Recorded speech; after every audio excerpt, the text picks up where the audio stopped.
In women's swimming, every stroke, every turn, every breath counts.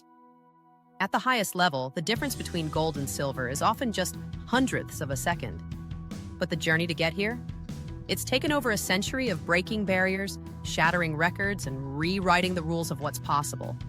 So how did we get from a time when women weren't even allowed to compete to the record-smashing dominance we see today?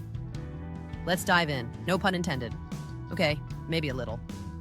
Imagine this. It's the early 1900s, and women are told that swimming competitively is too dangerous for them. Sounds absurd, right? But in the 1912 Olympics, things finally changed. Women were allowed to compete in swimming for the first time in exactly one event, freestyle. That's right, backstroke, butterfly, breaststroke, not an option. Yet, even with those limitations, Fanny Durack became the first female Olympic swimming champion, proving that women weren't just capable, they were unstoppable. Fast forward a few decades and the sport starts evolving fast. The 1920s and 30s bring more events, and by the time the 50s roll around, women like Dawn Fraser and Lorraine Crapp, yes, that was really her last name, were dominating the international stage. Meanwhile, in the US, synchronized swimming is getting Hollywood treatment with Esther Williams because why just swim when you can turn it into a full-blown movie spectacle?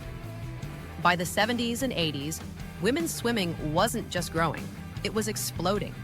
More events, faster times, and legends like Janet Evans, who basically rewrote what was possible in long-distance races. And then came the era of pure dominance. Dara Torres proving that age is just a number. Natalie Coughlin redefining versatility. Katie Ledecky turning long-distance races into solo exhibitions. And here's the thing. Women's swimming isn't just about individual achievements. It's about changing the sport entirely. Prize money, sponsorships, media coverage, things that were once rare for female athletes are now the norm. The playing field isn't just leveling, it's expanding, opening doors for the next generation. So where does it go from here? Records will keep falling, new names will rise, and the boundaries of what's possible will keep shifting. The only certainty?